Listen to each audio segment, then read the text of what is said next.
35 orang Kristen berlutut dalam barisan, tangan terikat di belakang punggung.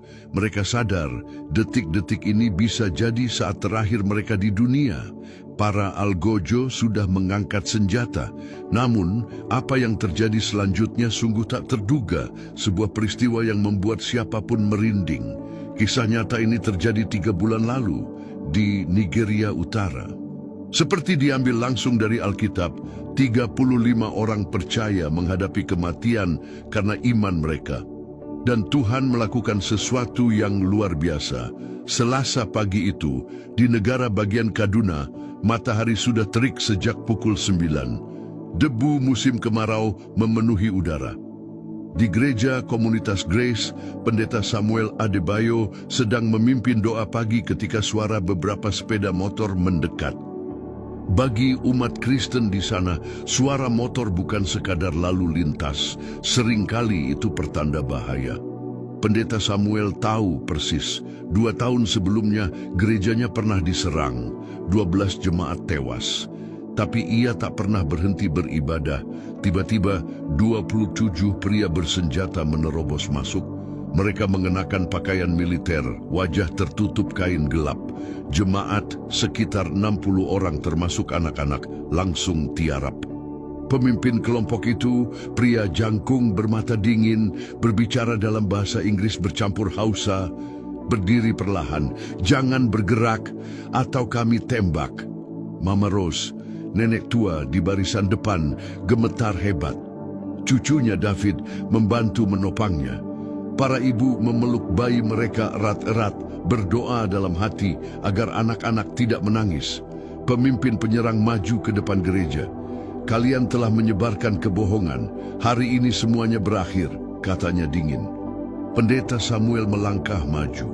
Kami umat damai, kami hanya menyembah Tuhan. Pria itu tertawa sinis. Tuhanmu, di mana dia sekarang? Katanya sambil meludah ke tanah.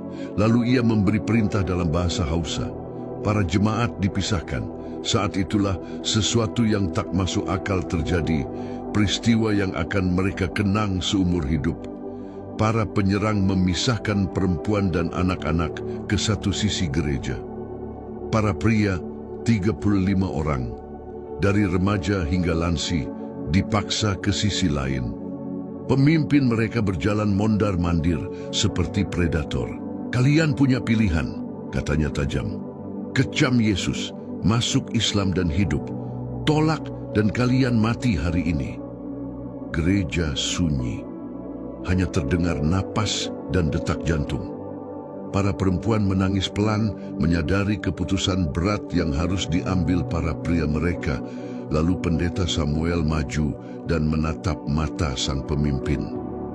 Kami memilih Yesus satu persatu, ujarnya tegas.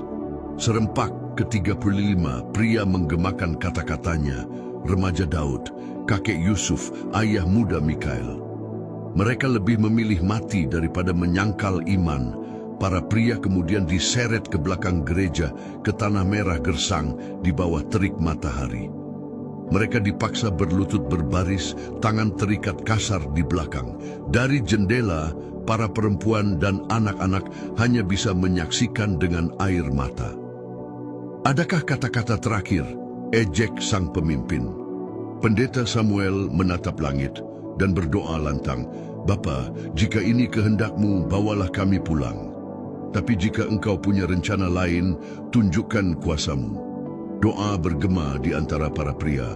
Ada yang berbisik, ada yang berseru. Daud membacakan Mazmur 23. Tuhan adalah gembalaku, takkan kekurangan aku. Saat para penyerang mengangkat senjata dan bersiap menembak, sesuatu yang tak terduga terjadi.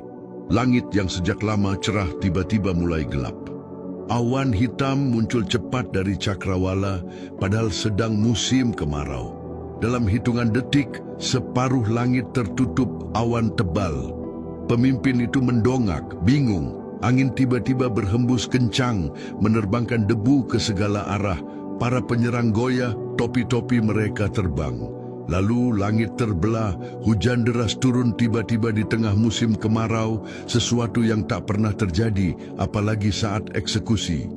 Dalam hitungan detik, semua basah kuyup. Tanah kering berubah jadi lumpur licin. Hujan begitu lebat hingga jarak pandang hanya beberapa langkah. Petir menyambar langit, disusul guntur menggelegar yang mengguncang tanah. Rasa percaya diri para penyerang lenyap, tergantikan kepanikan. Kepala suku, kita harus pergi. Ini bukan cuaca normal, teriak salah satu dari mereka. Pemimpin mencoba tegar, tapi ia tahu badai sebesar ini tak pernah datang mendadak. Hujan semakin deras, aliran air terbentuk di tanah. Tali pengikat tangan para tahanan menjadi licin, lalu hujan es turun. Bongkahan besar seperti bola golf menghantam tanah, panik melanda. Ini pekerjaan dewa mereka, teriak seorang penyerang muda. Anak buah sang pemimpin bubar, berlari ke sepeda motor untuk melarikan diri dari apa yang mereka anggap sebagai hukuman langit. Di tengah kekacauan, sesuatu ajaib terjadi. Ikatan di tangan para tawanan mulai mengendur. Entah karena hujan atau kuasa Tuhan, satu persatu tangan mereka terlepas. Pendeta Samuel menyadari lebih dulu dan segera membebaskan yang lain. Tuhan telah memberi jalan. Kita harus bertindak sekarang, bisiknya. Ke-35 pria itu bergerak cepat dalam hujan lebat, seperti bayangan di tengah badai. Hujan deras menjadi pelindung sempurna bagi pelarian mereka. Para perempuan dan anak-anak hanya bisa berdoa di dalam gereja, tak melihat apa yang terjadi di luar. Lalu, seperti muncul dari kabut, 35 pria itu masuk lewat pintu belakang gereja, basah kuyup, berlumpur, lelah, tetapi hidup. Tangis, sukacita, dan pelukan pecah di dalam gereja. Mama Rose berlutut, bersyukur karena cucunya, David, selamat. Namun kisah mereka belum berakhir. Badai itu berlangsung tepat 43 menit. Begitu berhenti, matahari muncul seolah tak terjadi apa-apa. Para penyerang telah menghilang, begitu juga sepeda motor mereka. Namun yang paling mengejutkan adalah badai itu sangat terlokalisasi, hanya meliputi radius sekitar 3 km di sekitar gereja komunitas Grace. 8 km dari sana, tanah tetap kering. Stasiun cuaca setempat bahkan tidak mencatat hujan pada hari itu. Para petani di sekitar wilayah tersebut hanya melihat awan gelap di kejauhan, tetapi tidak merasakan setetes pun hujan. Badai itu muncul tepat di atas gereja, menyelesaikan tugasnya, lalu lenyap. Kabar keajaiban ini cepat menyebar. Umat Muslim, Kristen, dan penganut agama lain sama-sama membicarakannya. Beberapa pemimpin Islam bahkan mengakui bahwa Tuhan orang Kristen telah menunjukkan kuasanya hari itu.